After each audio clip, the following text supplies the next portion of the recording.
बिस्मिल्लाहिर्रहमानिर्रहीम। It's me Saeed Abbasi. I am a clinical psychologist. Welcome back to my channel. तो आज की वीडियो में हम बात करते हैं कि साइकोथेरेपी क्या चीज़ है। हमने बात की थी कि डिप्रेशन होता क्यों है।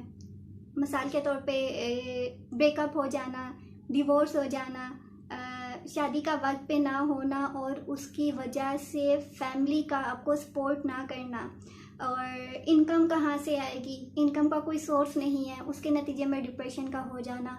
तो कुछ हमारी इर्रेशनल थॉट्स होती हैं जिसकी वजह से हम लोग डिप्रेस्ड हो जाते हैं। मिसाल के तौर पे आज मैं जब सुबह स्कूल गई तो जो मेरी फ्रेंड थी उसने मुझसे बात नहीं की, उसने मुझे इग्नोर किया। जिस हद तक वो मुझे इग्नोर कर सकती थी उसने मुझे इग्नोर किया। उसने मुझे सलाम तक नहीं किया। उसने मुझसे यह नहीं पूछा कि तुम कैसे स्कूल पहुंची हो, तुम कैसे कॉलेज पहुंची हो, तुम्हारे घर पे कोई मसला तो नहीं है, कोई परेशानी तो नहीं है। वो मुझे ऐसे कैसे कर सकती है, वो मुझे कैसे इग्नोर कर सकती है। अब तो मैंने उससे बात ही नहीं करनी। हाँ, और मुझे लगता है कि उसको कोई नई दोस्त मिल गया, क्योंकि मैंने उस दिन भी उसको मारिया के साथ बातें करते देखा था। और उस दिन के बाद से मुझे उसके बिहेवियर में तब्दीली महसूस हो रही है।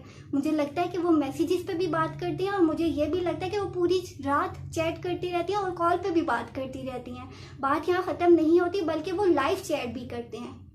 क्या उसने मुझे धोखा दे दिया। उसको ऐसे नहीं करना चाहिए था। वो मुझे कैसे इग्नोर कर सकती है। मैंने तो कभी उसके साथ ऐसे नहीं किया।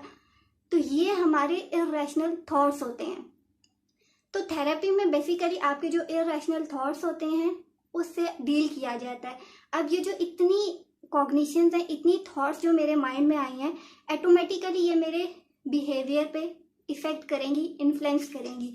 मेरा बिहेवियर क्या होगा, मैं चिड़चिड़ी रहूँगी, पूरा दिन कोई क्लास अटेंड नहीं करूँगी, कॉलेज का एक कोना जाके ढूंढूंगी, वहाँ जाके बैठ जाऊँगी और उसको बुरा भला कहती रहूँगी, मुंह में बड़बड़ाती रहूँगी, और पता नहीं क्या से क्या हो जाएगा। और जो दोस्ती थोड़ी बहुत रही थी वो भी ऐसा ऐसा ख़त्म हो जाएगी, सिर्फ और सिर्फ मेरी सोचों की वजह से। अब बेसिकली थेरेपी में क्या होता है कि हमारी जो इरेशनल थॉट्स हैं उसको हम रैशनल बनाते हैं। जो हमारी नेगेटिव थॉट्स हैं उनको हम पॉजिटिव थॉट्स में करते हैं। हर डिसऑर्डर का स्पेसिफिक थेरेपी होती है। अगर इस केस की बात करें हम, तो हम यहाँ पे पेशेंट को मोटिवेट करते हैं, पेशेंट को डायरेक्शन देते हैं कि वो अल्टरनेटिव सोल्यूशन ढूंढे। तुम जब स्कूल गई उसने तुमसे बात नहीं की, तुम्हें इग्नोर किया, एज अ रिजल्ट तुम्हारा मूड ख़राब हो गया, तुम्हारा बिहेवियर बुरा हो गया। तुम जब घर आई, घर किसी से बात नहीं की, खुद को कमरे में बंद कर लिया, खाना भी नहीं खाया, और इस परेशानी की वजह से नींद भी नहीं आ सकी। यहाँ पे क्या होगा, उसको अल्टरनेटिव सोल्यूशन बताए जाएंगे कि हो सकता है कि उसके साथ कोई मसला चल रहा हो, शायद रास्ते में आते हुए किसी ने उसको हरास करने की कोशिश की हो, शायद उसके घर पे अम्मी अब्बू की लड़ाई हुई हो, शायद उसके घर पे उससे रिलेटेड कोई ऐसी बात की गई हो जो उसे बर्दाश्त ना हो सकी हो, जिसकी वजह से उसने तुम्हें इग्नोर किया। क्योंकि उसका मकसद तुम्हें इग्नोर करना नहीं था, बल्कि वो अपनी सोचों में गुम थी, वो अपने मसाइल का हल ढूंढ रही थी, जिसके नतीजे में तुम इग्नोर हो गई और तुमने ऐसे ही इतना नेगेटिव कुछ खुद ब खुद से सोच लिया। तो यहाँ पे आप जाएं और उस पर्सन से, जो आपका फ्रेंड है, उससे बातचीत करें कि आपने क्यों इग्नोर किया, सब खैरियत है, घर पे कैसी सिचुएशन चल रही है। तो ऑटोमेटिकली आप जो है वो साइकोथेरेपी अप्लाई करते हैं। तो बेसिकली साइकोथेरेपी इस नेगेटिव थॉट्स को पॉजिटिव में चेंज करना, अल्टरनेटिव ढूंढना, प्रॉब्लम सॉल्विंग में जो है अपनी मदद करना।